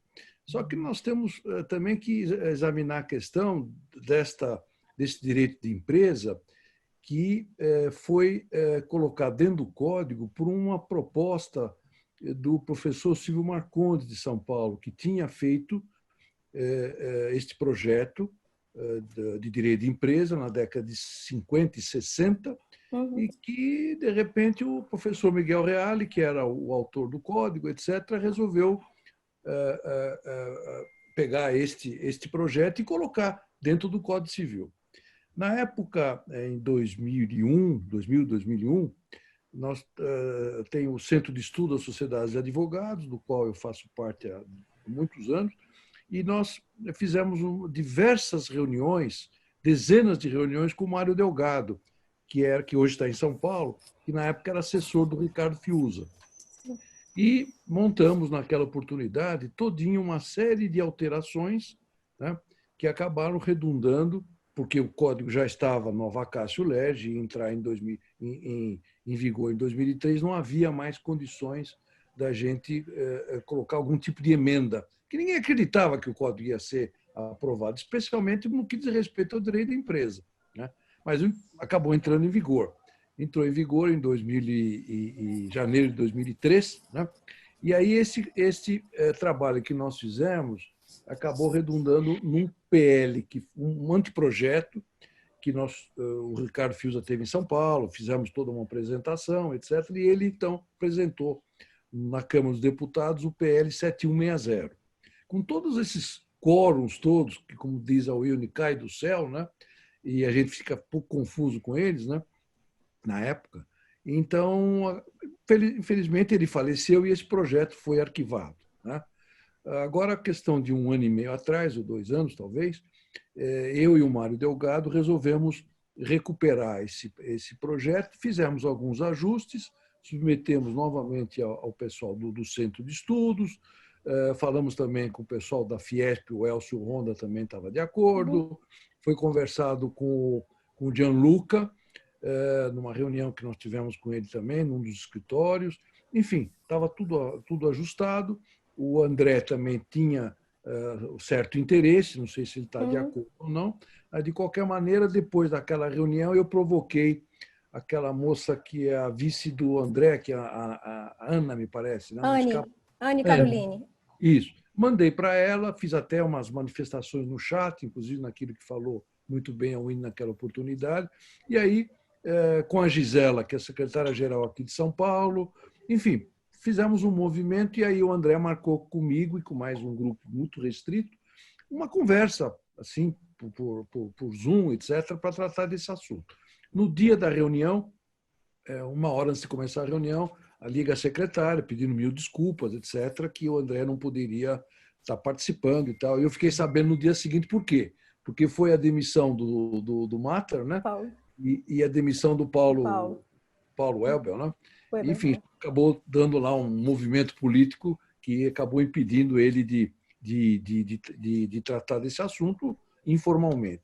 Então, eu acho que seria importante que nós reuníssemos forças para poder examinar esta minuta que já existe, é uma minuta, é uma sugestão, inclusive ao INE, o próprio Celso, acho que já, o Xará já, não sei se já teve oportunidade ou não me lembro se foi encaminhado a ele ou não, para que a gente pudesse ter no país uma ferramenta para o empresário que representa 97% das sociedades no Brasil. É uma pena você ter esses quóruns todos confusos. Na época, inclusive, em 2003, quando entrou em vigor, eu era um assessor especial lá da presidência da Junta Comercial, o Alexandre de Moraes era o secretário da Justiça de São Paulo, me solicitou que a gente pudesse elaborar alguns enunciados para que a Junta Comercial pudesse, a partir do dia, acho que 10, 11 de janeiro, se não me falha a memória, já começar a aplicar aquilo que estava no código, porque mudou do 3708 para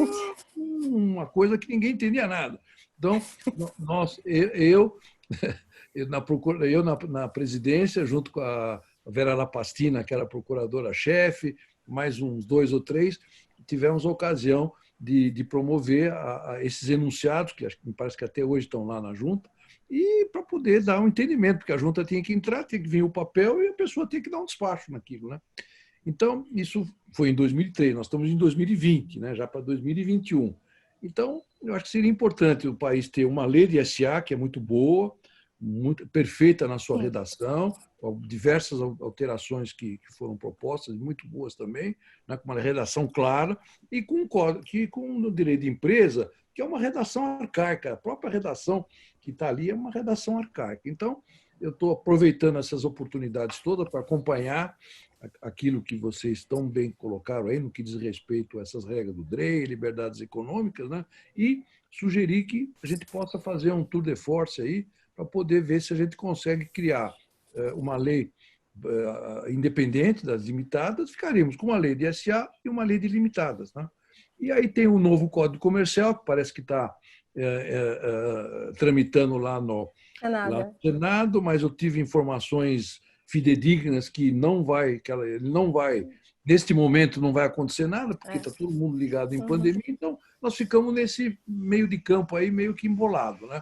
Então, quem sabe, aproveitando mais uma vez aí a presença do ilustre professor aí, Celso Mojoni, que tem dado brilhantes pareceres aí na Procuradoria, a própria UINE, que também é professor, e os outros colegas aí que estão aproveitando aqui a oportunidade para comentar esse assunto. É isso que eu queria, Sérgio, fazer rapidamente essa minha... Eu vou aproveitar e colocar pimenta. Eu acho até uma conversa que eu tive algum tempo atrás com o Fernando, com o Celso.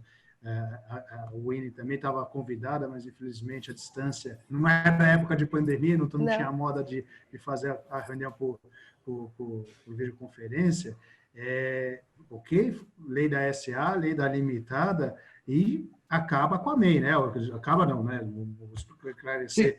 Deixa o empresário individual, independente se ele está como MEI, EPP, do porte que ele tiver, aproveita, todo e qualquer empresário individual vai para o portal do empreendedor. Por que facilitar a vida só de uma leva de pessoas se estão todos os empresários individuais? Não é tipo jurídico, não tem personalidade, é um empresário que tem que ter uma vida muito mais simples. Não vou nem entrar no mérito da cumprida e tortuosa lei complementar 123, que não acaba mais. Ela parece que não é 12306. É 123 e um monte de bolinha. Exato.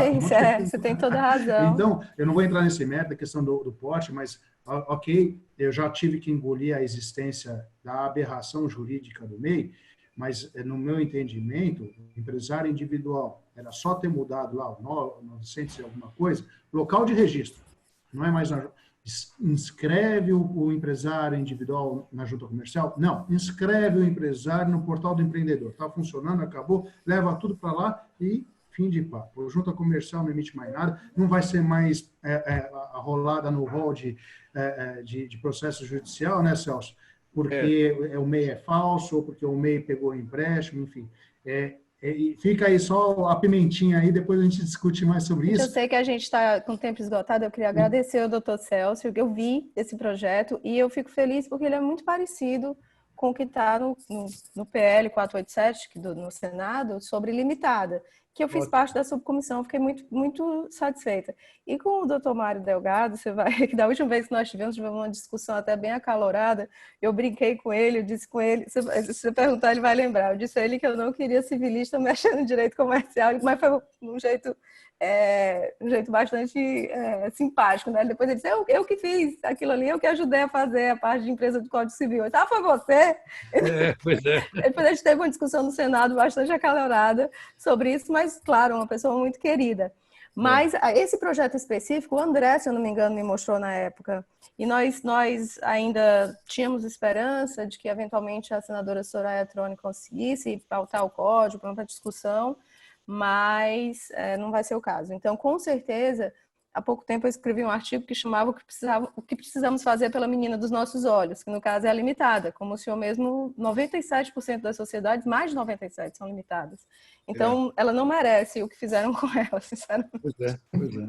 Vamos tentar mudar. Eu vou só ler a última aqui, a última colocação é da própria Isabela, na realidade é uma complementação da pergunta anterior, Celso, e vai direcionada para você mesmo, porque eu não vou saber de cabeça.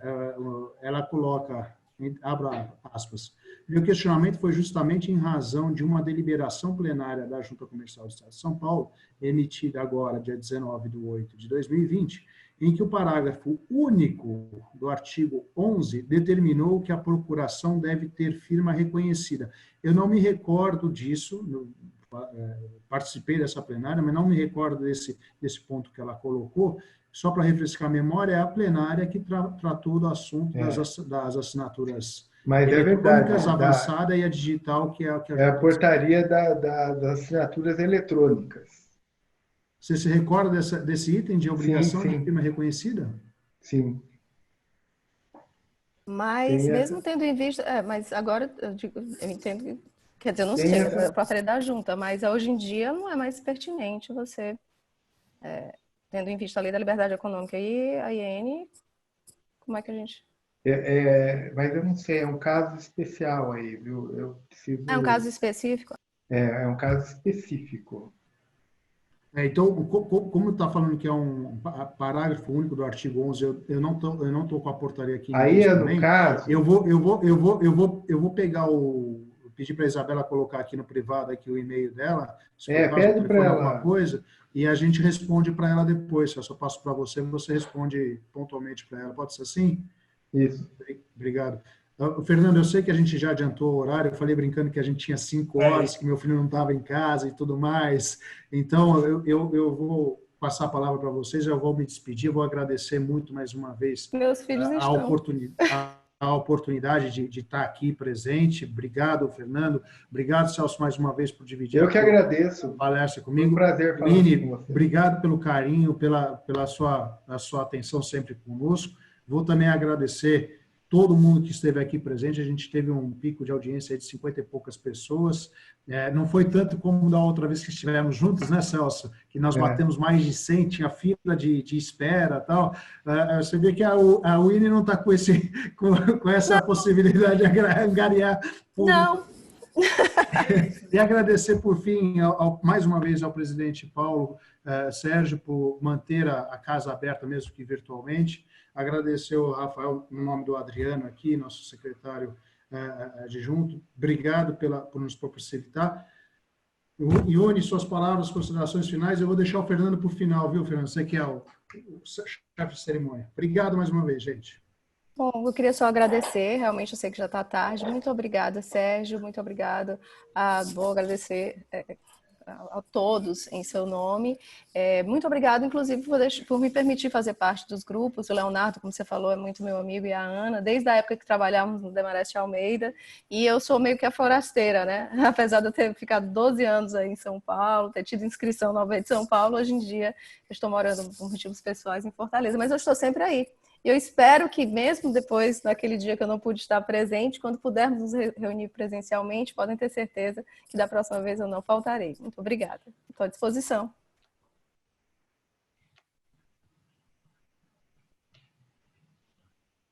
Celso Mangione. Gente, muito obrigado. Foi uma grande oportunidade. Eu aprendo bastante com vocês e acho que é bom de vez em quando a gente sair da rotina, né? Que a gente não tem muito tempo de fazer nada na junta comercial. Então, essas são oportunidades boas para a gente aprender muito. Foi um prazer vê-los todos aqui. Fernando, Winnie, Dr. Celso, Rafael, Dr. Paulo. Foi um prazer muito grande. Eu estou à disposição sempre. Bacana, pessoal. Agradeço novamente o Celso, o Sérgio, a Winnie, os apartados do seu Celso Oasi, o Adriano, que está aí de castigo nos ajudando, e o Thiago Afonso, o nosso presidente, o Paulo, que eu acho que foi muito bacana, interessantíssimo. Eu acho que dá para a gente fazer uma nova rodada da própria IN, ampliando as outras informações, outros artigos, possibilidades. Eu acho que vale muito a pena a gente bater nisso, porque é recente, é extensa e, eventualmente, vai ter diversas interpretações. Tudo que é novo dá interpretação, 2, 3, 4 interpretações sobre o mesmo fato. Não é? Então, acostumado isso do próprio Poder Judiciário, o IN da Receita Federal e assim sucessivamente. Agradeço mais uma vez, bom descanso a todos e até a próxima. Tchau, tchau. Tchau. A Polícia Civil cumpriu mandados de busca e apreensão contra funcionários da Prefeitura do Rio que intimidavam profissionais de imprensa e cidadãos na porta dos hospitais municipais. Obrigado, viu, Adriano? Obrigado mesmo. Foi show. Parabéns para vocês aí. Boa noite a todos. Obrigado. Valeu, Thiago. Um abração. Valeu, boa noite aí. Muito legal, viu? Parabéns. Obrigado a todos aí. Obrigado. Um abraço.